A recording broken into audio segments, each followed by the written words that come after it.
Hello, my name is Carina Romo. I am Christian's biological sister. Um, yeah. Talk to me about what's happened to your brother, kind of what you know so far, and if you've been able to get in contact with him since everything happened last week. Yes, so my brother was detained on July 9th around some point between 12 and 3 a.m. due to he was at a party. Uh, they were drinking. I don't know what was drank. I wasn't present. He ended up going into almost like a panic attack, and he asked for one of his friends to take him to a hospital or to get help. He remembers that.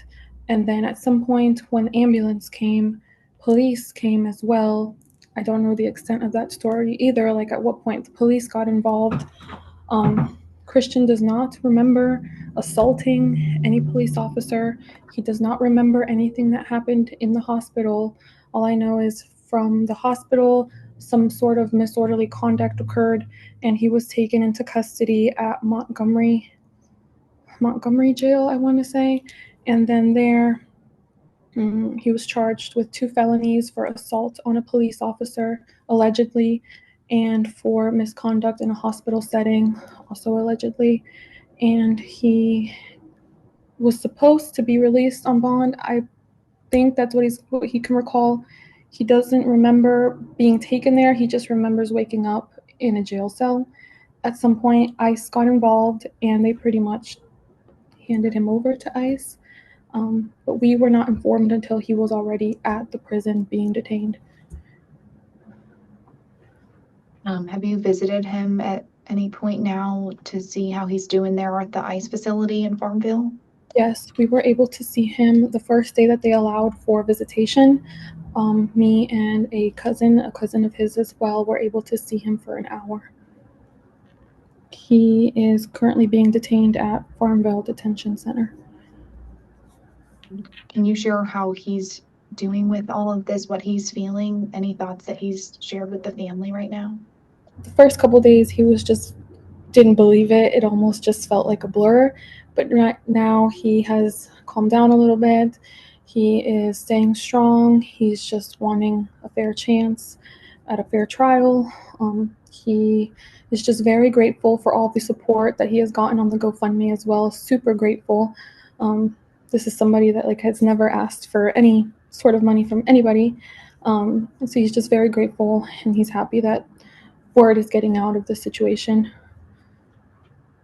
Did you guys both go to Tech, or he was the only student at Tech? What was that He situation? is a student at Virginia Tech. Um, he is should be on his final year of engineering school. I went to school here in our local town and I graduated as a nurse. And could you speak to, it looks like, are you guys from Mexico and then now in Virginia? Is that Yes. accurate? And can you speak to just kind of any thoughts you have about this whole situation, how it's been making your family feel? What's the emotions that have been going through your head? My family's devastated. Um, we obviously had seen the news. We knew it was getting pretty scary out in the community, but we never in a million years thought that this would impact us. And we are just praying and hoping that Christian has a fair trial and that they see that he's not a criminal. He has no criminal history. He doesn't recall that night, and he's wanting a fair trial and like just people to listen and understand that like the stereotypical immigrants or criminals, it's not true. And with that GoFundMe, what is that gonna help the family and help Christian? What will those funds help him with? So the GoFundMe was created to assist with lawyer fees. If there is a possibility for bond, we wanted to use that money for bond. Um, just kind of whatever expenses were going to occur from this. Like I said, I was helping Christian with school. Like he was not able to get any funding other than scholarships that were given to him. So any Virginia Tech cost, we were helping him in some other way or form. Like no government assistance was used besides any scholarship given to him that he earned. with kind of, oh, I'm sorry. you can go ahead. Did you have something? No, I'm sorry. It's okay. And kind of where things stand with his trial. I know it looks like he's going to be back in court on July 22nd. Have you guys heard anything of what that will look like, or any updates with that? With the court hearings, it's still up in the air. He has two courts. One would be for his charges, and then he has his immigration court. They are both, I believe, still both on the same day, 30 minutes apart, which to me seems very absurd and just very quick almost. We don't know. Whatever the criminal courts decide is what's going to end up deciding like what his immigration situation is going to look like. So it's still pretty up in the air as of now. If I could just add something on that point, it's also like we're almost positive that Farmville is not willing to actually take him to either of the court, like to be in person, which is just, it sounds kind of absurd considering it just doesn't seem like very fair to not be able to actually present himself to these judges in such a life-changing matter. So as far as you guys know at this point, he's going to have to be probably virtual call versus being there in person. That's what it's looking like now, but we don't know. Like it really all just depends on what they decide to do. Are you guys worried of the possible threat of him having to leave the country? Has there been a threat of deportation at this point? The thing is, from what I've gathered, I think they have to figure out his criminal charges first before they decide on whether he can stay or if they're going to send him. They aren't keeping us in the loop. We're kind of having to like figure out all of this information through like different sources.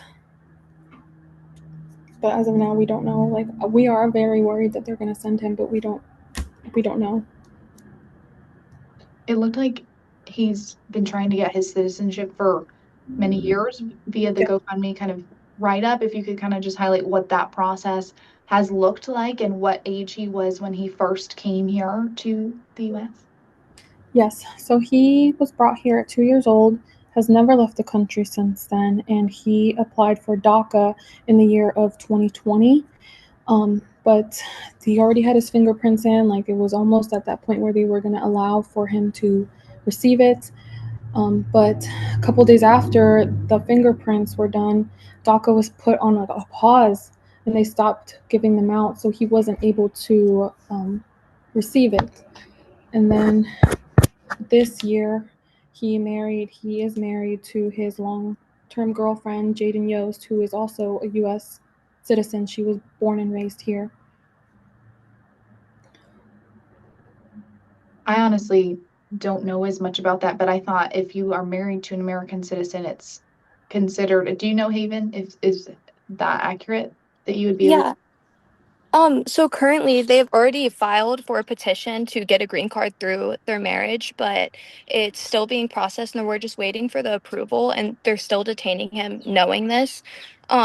But it can take like a while to approve it, but we've already contacted the correct like government agencies to try to get it expedited so that it can be approved. And like after that, I'm not sure like exactly how the legal system works, but I feel like there is absolutely no way they can continue to detain him when he has an approved legal pathway to citizenship. And Karina, if you can just kind of highlight what next steps you hope to see with this process, and especially with these court cases coming up, of what you hope for what justice looks like for your brother. I am hoping for a fair trial. I am hoping that people listen and see the good in my brother and not stereotype the situation any longer. I think it's ridiculous. It's absurd. We're being targeted when most of us have no like form of benefit from the government, yet we still are paying taxes. We're doing everything we can. It just seems absurd and cruel. And I really hope that he gets a fair trial and they allow for him to stay in this country because this is all he knows. He has never left the country ever. This is all he knows. Thank you. Thank you. And Is there anything else, Carina, that you wanted to add before? That's it. I just. Okay. And are there any other photos you have of you guys that you would be able to share? Yeah, I can look for more pictures. Okay, that would be great if you would just be able to email those to my email, please. Thank you. Okay. And then I'll just have you mute real quick so we can I can talk to Haven. Thank you. So Haven, if you can just say and spell first and last name as well, and then just that you're Christian's wife's sister. Yeah, of course. So my name is Haven Yost. It's spelled Haven, Yost, and I'm Christian's sister-in-law, and he's married to my twin sister, Jaden Yost. And then Haven, if you would be able to just kind of like hold the phone. Sorry. You're good. Yeah, Perfect. my computer wasn't working, so I had to use my phone. You're good. If you could just kind of highlight what's been going on with Christian that you've heard, what kind of the incidents that you had been hearing about with the first arrest with Blacksburg PD and then getting detained by ICE, what you know about kind of the whole situation, if you can share. Yeah, absolutely. So we got the call on July 9th on Wednesday. We were both coming home from work. Um, So pretty much what we had learned is that he was out with his friend. He was actually at his friend's house. He wasn't even at a party at this point or anything. He was just drinking with his friends civilly. Nothing bad was happening. But eventually he has a past record of having not a past record. Oh my goodness. He has like a past experience of having very bad anxiety. And he had a panic attack and he was breaking down and begging his friends to bring him to get him help. I think eventually they called an ambulance. It was noted in the thing that he was being very cordial with all hospital staff. We have no idea how the police got involved into this. We're still waiting like body cam footage, anything like that to actually confirm the everything. Yeah, and he doesn't remember any of it. He said he remembers waking up in a police car and then just being devastated by it.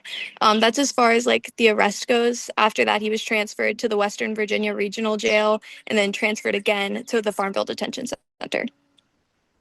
And talk to me about what this has been like, what emotions that you've seen going through your head, knowing that this is your brother-in-law and just seeing everything go down last week. Yeah. I keep like I've been kind of doing a lot of the social media aspect of this, and so I keep trying to find ways to articulate like how this has made us feel, and I keep going back to the word devastating, but it just seems like such an understatement. Christian has completely changed my life, and I'm his sister-in-law. You know, like I think some people have like weird relationships with it, but he has completely changed my life in every way. He's my best friend, and just like going through and sharing his story, we found I've gotten messages from hundreds and hundreds of people about how they mean the same thing to all of them. Um, it's just so sad because he is a model citizen, a model student. He has no criminal past. He's done everything right, and the system has 100% failed him time and time again. He knows nowhere but here. So we're just really, really devastated and trying to find some type of hope in this situation. And kind of looking at the effects this has had on him. Have you spoken to him at all of what he's going through either? Yeah, so we've like done phone calls and everything, but I feel like I'm just gonna focus on when we actually went and visited him. That was a couple days ago. And yeah, so we got an hour with him. He immediately like he was just telling us all of these stories about everybody that he's heard in there. And my main point is that he was telling us a lot about how he had just been crying because just he was so overwhelmed by the fact that he felt helpless in this situation and also about the support that he's gotten. That was like the day that we started the GoFundMe and it had already gotten $7,000 and he was just absolutely overwhelmed and he literally said he was like that many people are like standing for me, like that many people are trying to support me, and just it was really emotional going through all of this. Like I said, he's never gotten in any trouble in the past. He has no idea how jails work, especially a detention center. So I think he's just really trying to navigate that, but it's been a lot for him. And kind of talk to me about you're the one who made that GoFundMe, what you were hoping to bring for support, and then what that will be used for, and kind of encouraging folks to donate to that if they can? So I thought about starting a GoFundMe very early into this, and partially, I mean, of course, a big portion of it is the funds that can come from this. Like, I don't think any of us are in a position to fully fund such an expensive legal fight. But I mean, even before that, though, like me and my sister alone were talking about taking out loans, what steps we needed to take to cover this. But that was like a big portion of it is to fight for his legal fees. I mean, he needs two lawyers and they need to be good ones to give him any sort of fighting chance. Government filing fees, we've paid at this point $1,000 in getting records and just every type of thing that we needed to fill out. And also bond. I mean, the charges are endless for what he could possibly need. So that's like a big reason why we started the GoFundMe. But another reason was to just get his story out there. I think it's such a heartbreaking one, and the more pressure, the more public support this gets, the more pressure it puts on our government to actually do the right thing and make sure this case does not get ignored or does not get it gets the absolute like top treatment that it can get, what every immigrant deserves. So that was a big thing. We just want people to hear his story and to really like reach out to your representatives and your senators and tell them that they need to help us do something about this because he is such a loved member of our community. And kind of speaking to that, to what you hope to see, what justice looks like for Cristian here in the coming weeks. Yeah. Um, Justice looks like exactly what Karina said, a fair trial, but also one that's met with speed. It's what I've seen a lot. I've heard a lot about this before in the news, but what I've seen specifically with Christian already is the dragging out of things. People are already talking about his next like actual criminal thing after the 22nd to actually get these any actual conversation about the charges that he was on October 18th of this year. And I think it's really just a method to get people to self-deport because they feel hopeless. I mean, especially people like Christian. He has never been in trouble before. He doesn't know how to do this. And he also has severe anxiety that that's in this situation in the first place. So I think speed is really important and just the pressure of making sure that that happens. Yeah, but as long as he does that, I'm confident in the fact that if we get a fair trial, that he'll be back here with us. So that's really the main thing. Kind of in your GoFundMe write-up, you were talking about how he's been really advocating to become a citizen, how he loves, you know, Virginia Tech, all these things that he's been really striving for his entire life. Can you kind of speak to what he's been trying to do and what positive impacts he's been having throughout his time here? Yeah, absolutely. Yeah, he's never known anything different. I really don't consider when he was 2 years old him being in Mexico. You don't remember anything when you're that age. All he's ever known is here. Was since I first knew him. After a while, did like take him a little bit for him to like gain everybody's trust to be able to tell us that he was undocumented. But we've had so many conversations from then and now about what we can do to help him and how many forms he's filled out. He's had an immigration lawyer for a very long time trying to help him through this. Um, but I think like also being at Virginia Tech has been huge for him. I mean, he's joined different clubs. He's in the Latinx club, and others also that are supporting him on social media as well that have tried to that or at least supports for him in the fact that in the way that they can resonate with the situation. Um, yeah, yeah. And kind of speaking to that support just one more time of what it's meant to you guys to see all of these people be reaching out and giving financially to help your Yeah, family. yeah, it's been actually it's changed everything. Like I said at the beginning of this, like that I really just wanted to get out to people and it's not even just about the money. I mean, every conversation that has been had surrounding Christian has impacted this in some way. And has helped him so much.